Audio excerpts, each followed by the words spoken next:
Hello, everyone. Somebody asked me if I was going to do something special for Halloween on my videos. And the short answer is no, because I believe Halloween is one of those holidays you should celebrate all year round. However, that doesn't mean I don't have something for you, because I have got four spectacular horror books for you guys to check out this Halloween season. And I just want you to know, happy Halloween. When you go out there, party, stay safe, watch yourselves, and come back for more. That's all I can ask. And I also want you to know that I now have 4 of my horror books that you can purchase on Amazon. Well, you can purchase them all on Amazon, actually. I don't want to confuse you. But I have 4 that are now available in paperback, including Pray for Salvation, my debut horror novel, the follow-up novella Tales of Salvation, that's available in paperback also, my slasher comedy set in a retirement home called Brookhaven, you can get that in paperback, and the last anthology, or the last collection I wrote of short horror stories called Nothing Will Ever Be Fine Again. All of those are available in paperback, ebook, or if you have Kindle Unlimited, you can read those for free on Amazon. And if you just want the EPUB or the PDF file, you can still buy them directly from my shop. There are links in the description for both of those, so check them out if you're interested. I'm very excited to offer those. And if you want to join my Patreon, of course, you can get ebooks of all my books for free. You can get free short horror stories every month, 5 free books from other authors every month, all for one low price of only $5 a month. I only have one tier. So if that's something you're interested in, check out my Patreon link below. All right, let's get started. So the first book I want to talk about today is called The Autumn Springs Retirement Home Massacre. Yes, unlike my novelette I told you about, a slasher comedy set in a retirement home, this one is very serious. It's not a comedy at all. But it's really excellent, and it's got the slasher vibes, but it's set in this retirement home, featuring some very, very great characters that you'll just love. You'll come to know them and love them and root for them and everything else. Think of it like a slasher meets Murder, She Wrote, because there's also a mystery involved in here, right? It's about a woman named Rose, and she lives in this retirement home. One day she goes to check on a friend of hers, and her friend is, well, dead. And nobody thinks anything of it at first because it's a retirement home. People, die in those places all the time, every day. The long-term residents have seen a lot of death over the years since they've been there, because that's just the nature of that particular beast, But eventually, more and more of these residents are going to start dying, and they're going to be dying suspiciously. But because it's a retirement home, nobody really thinks much of it, because there's something going on, and Rose is aware of this. And her and another friend of hers named Miller and a few others are going to try to get to the bottom of it, but they're going to find something that they were not expecting once they start investigating. They're going to find something evil. And all of these deaths are made to look like either suicides or natural causes, heart attacks, or something of that nature.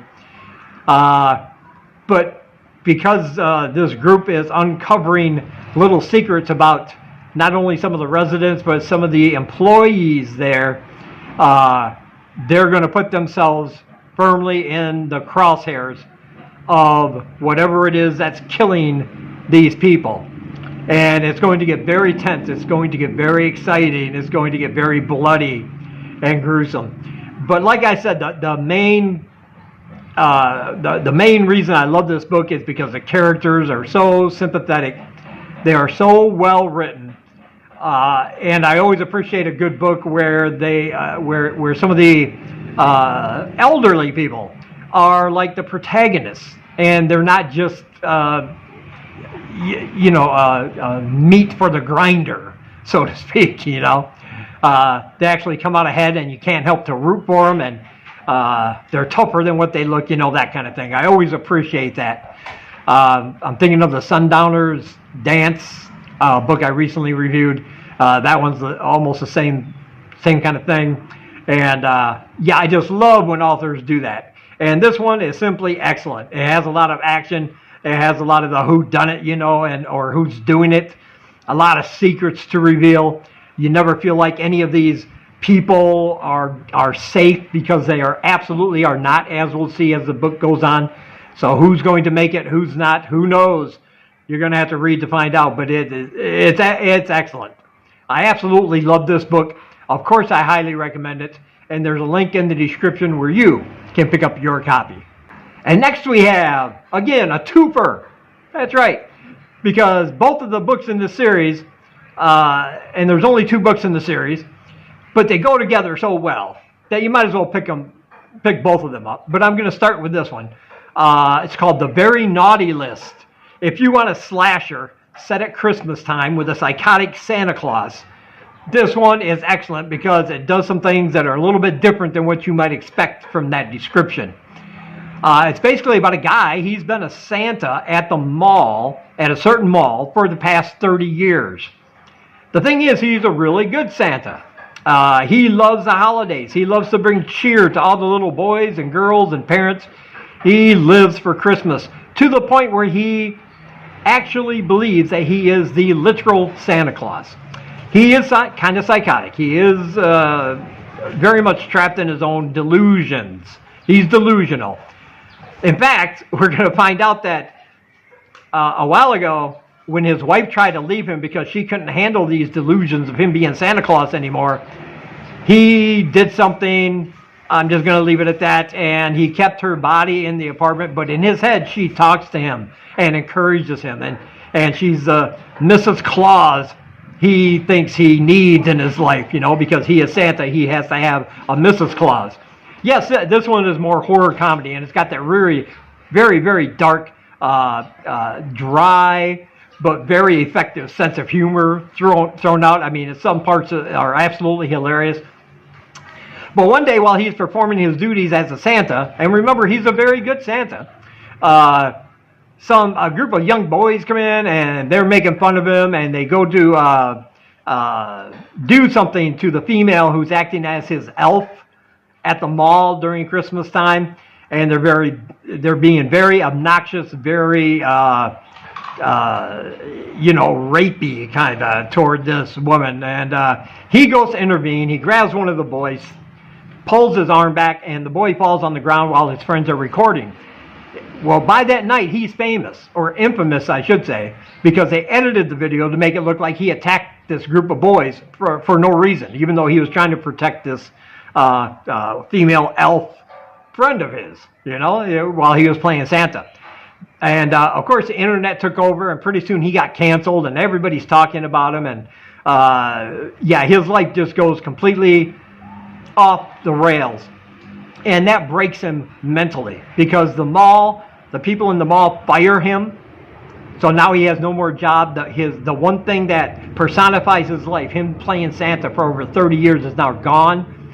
And he decides for the naughty boys and girls that a lump of coal isn't enough, that they need to be eliminated. And he's going to go out and actually seek his revenge on everybody responsible for him getting fired in some very bloody and brutal ways. Some very innovative Christmas time kills that you're going to read about. And things just get gruesome, I'm telling you. If you ever wondered, when it comes to a slasher, how come you never saw a slasher kill somebody with like a rubber chicken and a stapler? Yeah, wish fulfillment right here in this book. You're going to have to read about that particular kill. And things are going to get off the rails. And in the follow-up book, The Very Naughty List, Part 2, Santa's now in prison for the things he's done. He's got his own special cell. They kind of treat him like Hannibal Lecter, in his own special Christmas-themed cell. And they're very cautious with him. He's by himself, of course. Except the people are with him.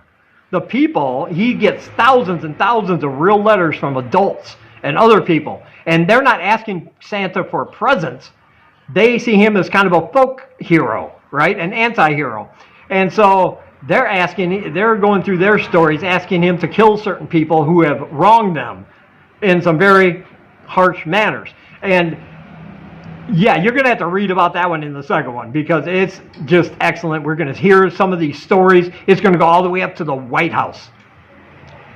That is a very satirical portions of this book where it deals with the president and his son who killed a couple girls, and they're trying to put spin control on that situation, and it's going to get wild and out of control because Santa's in jail, so he can't really fulfill these wishes, but Christmas miracles do happen, and he might be out in time on Christmas Eve to fulfill some of these letters he's been receiving in jail. And yeah, both of these books are fantastic. I love them both. They're written in a style that's easy to get into, and the pages are just flowing, and you just want to keep reading about it. I highly recommend both of them, and you can pick them up at the link in the description. And next we have Runner. Phew. I've read a lot of serial killer books in my time, but this one is really deeply disturbing because it's told from the perspective of a serial killer.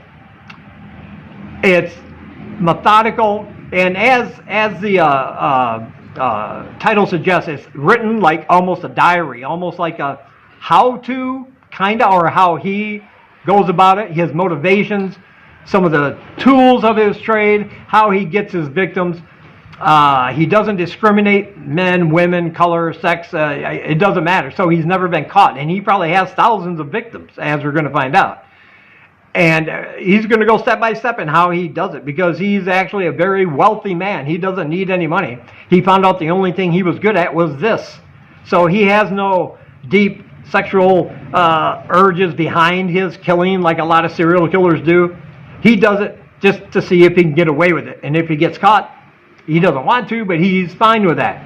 And one of his victims one day does get away. Only one. He makes one little mistake and the guy runs. But, and he decides, well, I'm going to get caught. The guy's going to go to the police, so I'm going to go and just confess. And he's going to tell them everything. He's not going to hold anything back. He's going to tell them every kill he's had, all the thousands, and how he did it, just like he's told us throughout this book. Except when he gets there, there's a surprise waiting for him, and it's a twist, and I'm not going to give it away. But it's very dark, and it's going to show you that, well, sometimes the bad guys just win. Let me put it that way. Yeah, this one is just excellent. It's very dark. It's very disturbing when you're reading it. It'll definitely make you look at people twice when you're walking down the street wondering, this person looks so normal, but I don't know. Maybe I don't want to get involved with them, It's one of those books because this guy seems very normal, very straightforward, and he tells us these things so methodically, like he's explaining how to fix a toaster or something, that it's just chilling, that he's so blasé about all of these horrific, torturous ways he kills people. And we will read about some of those, and they are very disturbing, very dark. So prepare yourself for that, all right? Yeah, but this one was absolutely fantastic. I loved it, highly recommend it. And there's a link where you can pick up your copy. And as always, I want to say thank you for taking some of your time and spending it here with me. Happy Halloween and stay safe. And until we meet again, keep reading spooky, my friends.